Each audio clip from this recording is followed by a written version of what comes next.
रमजान सिर्फ भूख या प्यास का नाम नहीं बल्कि ये एक मेटाबॉलिक रीसेट है। सोचें अगर आप 30 दिन में अपनी इंसुलिन सेंसिटिविटी को इम्प्रूव कर सकें, अपनी गट मोर स्पेसिफिकली स्टमक के इश्यूज को रिजॉल्व या हील आउट कर सकें, अपनी इन्फ्लेमेशन को स्लो डाउन कर सकें और अपनी एनर्जी को नेचुरली स्टेबल कर सकें, मगर सिर्फ तब जब आप रमजान को साइंटिफिकली फॉलो करेंगे, ना कि पेट भर के। आज मैं आपको रमजान डाइट प्लान 2026 के बारे में बताऊंगा, जिसमें सहरी, अफ्तारी और थ्रू द डे किस तरह हम अपनी बॉडी को हाइड्रेटेड रख सकते हैं, जो कि सिर्फ ट्रेडिशनली नहीं बल्कि ये एक latest clinical research based video है। और एट द एंड मैं एक बोनस आपको रमजान के अकॉर्डिंगली बताऊंगा जिसको 90% लोग जो है वो इग्नोर कर सकते हैं, और ये भी बताऊंगा कि रमजान कैसे हमारी बॉडी का रिवर्स मैकेनिज्म को जो है वो एक्टिवेट करता है। अस्सलाम वालेकुम हेल्थ चैंपियंस, मैं हूं डॉक्टर मलिक एम सफर और आप देख रहे हैं मेरा यूट्यूब चैनल द ज़ेफ रोज। वीडियो स्टार्ट करने से पहले एक छोटी सी रिक्वेस्ट है, काइंडली इस वीडियो को लाइक करें, चैनल को सब्सक्राइब करें और इस वीडियो को उन लोगों तक शेयर करें जिनको इसकी जरूरत है।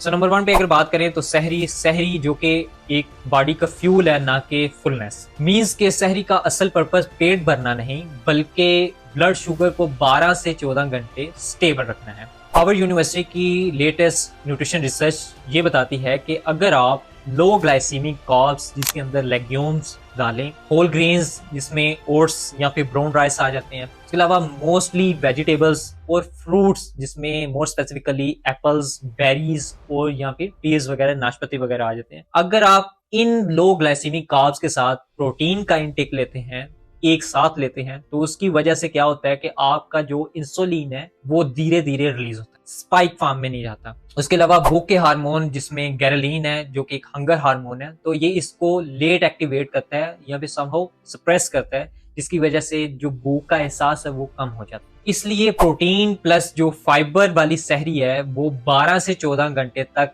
एनर्जी को स्टेबल रखती है, और उसकी वजह से क्या होता है कि जो ब्लड शुगर है वो स्पाइक या इंक्रीज होने से बचाती है। इसलिए प्रोटीन प्लस फाइबर वाली सहरी आपको 12 से 14 घंटे तक एनर्जी स्टेबल रखती है और आपका जो ब्लड शुगर लेवल है उसको डायरेक्टली स्पाइक्स या फिर इंक्रीज होने से बचाती है। इसका मतलब ये है कि सहरी कम खाना नहीं है बल्कि स्मार्ट तरीके से खाना जो है वो जरूरी है। सोचिए अगर आपका जिस्म एक हाइब्रिड कार है और आप उसमें चीनी वाला फ्यूल डाल रहे हैं, तो इसकी वजह से क्या होगा कि इंजन जो है वो जल्दी बंद हो जाएगा। सेम इसी तरह जो है हमें स्मार्ट सहरी करनी चाहिए और ऐसी सहरी करनी चाहिए कि जिसका जो इफेक्ट है वो स्लोली एनर्जी जो है वो प्रोड्यूस कर रहा हो। ठीक है, तो उसके लिए आइडियल सहरी फार्मूला ये है कि आप जो है वो स्मार्ट सहरी करें, लेकिन ऐसी सहरी करें कि जिसका जो इफेक्ट है वो स्लोली एनर्जी प्रोड्यूस कर रहा हो, जिसमें हमारे पास एग्स आ जाते हैं, यगर्ट आ जाता है, दही वगैरह। उसके अलावा ओट्स, जौ वगैरह या फिर होल ग्रेन की रोटी आ जाती है, गंदम की रोटी जिसे कहते हैं। नट्स आप ले सकते हैं सहरी के दौरान या फिर सीड्स का इस्तेमाल कर सकते हैं। उसके अलावा कोई एक फ्रूट ले सकते हैं, कोशिश करें कि एप्पल का इस्तेमाल कर लें या फिर बेरीज का या फिर नाशपाती वगैरह का इस्तेमाल कर सकते हैं। उसके अलावा कौन सी चीज़ों से अवॉइड करना चाहिए, तो नंबर 1 पे वाइट ब्रेड से अवॉइड करना चाहिए। उसके अलावा कॉफ़ी वगैरह, शुगर टी वगैरह से अवॉइड करना चाहिए। उसके अलावा फ्राइड पराठास वगैरह से मोस्ट स्पेसिफिकली हमें अवॉइड करना चाहिए सहरी के दौरान। नंबर 2 पे अगर बात करें इफ्तार के अकॉर्डिंगली, तो इफ्तार जो है वो डैमेज कंट्रोल होता है या फिर हीलिंग मोड होता है बेसिकली। तो इफ्तार के वक्त जो हमारा मेटाबॉलिक सिस्टम है वो एक किस्म का डेंजर जोन में होता है। अब डेंजर जोन में कैसे होता है कि हम रोजा खोलते ही सारी चीजें जो है वो एकदम ही खाक पी रहे होते हैं, तो जिसकी वजह से आपका जो इंसुलिन लेवल है वो स्पाइक कर जाता है, आपकी डाइजेशन जो है वो शॉक कंडीशन में चली जाती है कि भाई क्या हो गया, और उसके अलावा इन्फ्लेमेशन जो है वो ट्रिगर आउट हो जाती है। तो रिसेंटली जो सीडीसी की मेटाबॉलिक स्टडीज के मुताबिक ये बताया गया है कि जब लंबी फास्टिंग की जाए तो उसके बाद अचानक हाई शुगर या फिर हाई डीप फ्राइड फूड या फिर फ्राइड फूड जो है वो लेने से आपका इंसुलिन लेवल जो है वो स्पाइक कर जाता है। उसके अलावा फ्री रेडिकल्स जो है इनसाइड द बॉडी जो है वो बढ़ जाते हैं, आपकी जो डाइजेशन है वो स्लो डाउन हो जाती है और आपका जो फैट स्टोरेज का मैकेनिज्म है वो एक्टिवेट हो जाता है। अब इसकी वजह से क्या होता है कि बहुत सारे लोग जो है वो रमजान में भी वेट गेन की तरफ चले जाते हैं और लेथार्जी की तरफ यानी कि एक्सट्रीम फटीग की तरफ जो है वो चले जाते हैं और फील करते हैं। इसलिए सीडीसी ये रिकमेंड करता है कि आप पोस्ट फास्ट मील जो है वो ग्रेजुअली होनी चाहिए, ना कि अग्रेसिव टून में होनी चाहिए। कि आप जब भी अफ्तारी करें तो वो एक ग्रेजुअली प्रोसेस के थ्रू होनी चाहिए, ना कि अब्रप्टली जो है वो चीजें आप जो है इंटेक कर लें।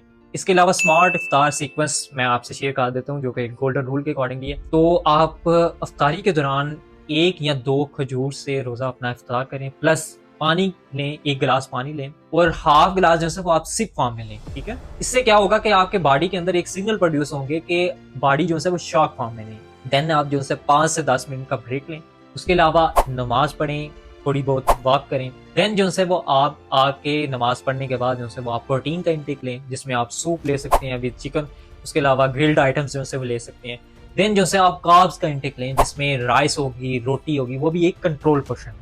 नंबर 3 पे अगर बात करें तो वो है हाइड्रेशन, जो कि मोस्टली 99% लोग जो है वो इग्नोर कर जाते हैं। वो ये है कि हम बॉडी को कैसे हाइड्रेटेड रख सकते हैं रोजे के दौरान, मोर स्पेसिफिकली, या रोजे के बाद। रमजान में डिहाइड्रेशन का मतलब सिर्फ प्यास नहीं है, बल्कि ब्रेन फॉग, कॉन्स्टिपेशन या फिर कब्ज की कंडीशन हो जाना, या फिर फटीग जैसी या थकावट वगैरह की कंडीशन हो जाना, ये भी बेसिकली डिहाइड्रेशन से ही लिंक करते हैं। यूरोपियन फूड सोसाइटी अथॉरिटी के हाइड्रेशन गाइडलाइंस के मुताबिक electrolyte balance is more important than the plain water volume. Means के सिर्फ पानी पीना हाइड्रेशन नहीं होता, बल्कि आपकी बॉडी को सोडियम, पोटाशियम और मैग्नीशियम की शक्ल में भी इलेक्ट्रोलाइट्स का लेना जरूरी होता है। और बगैर इलेक्ट्रोलाइट्स के पानी यूरिन के जरिए निकल जाता है without given any benefits to the body. इसलिए रमजान में सिर्फ ज्यादा पानी पीने वाले लोग ब्रेन फॉग और वीकनेस फील करते हैं। स्मार्ट हाइड्रेशन का मतलब ये है कि वाटर लिया जाए, लेकिन उसके साथ इलेक्ट्रोलाइट्स का बैलेंस रखा जाए, जो कि आप ORS की फॉर्म में ले सकते हैं। उसके अलावा आप अपनी बॉडी को इफ्तार से लेके सहरी विंडो तक, सहरी विंडो वो टाइम होता है कि जब आपने रोजा इफ्तार कर लिया, इफ्तार करने से रोजा रखने का जो टाइम है वो सहरी विंडो है। तो आप उसके दरमियान आप जो है वो किस तरह अपनी बॉडी को हाइड्रेटेड फॉर्म में रख सकते हैं। तो उसके लिए आप वाटर लें प्लस 1 पिंच ऑफ सॉल्ट लें, तो उसका जो है वो पी सकते हैं, प्लस जो है लेमन वाटर इंटेक कर सकते हैं। उसके अलावा आप कोकोनट वाटर जो है 1 गिलास वो पी सकते हैं। अब कौन सी चीजों से अवॉइड करना चाहिए?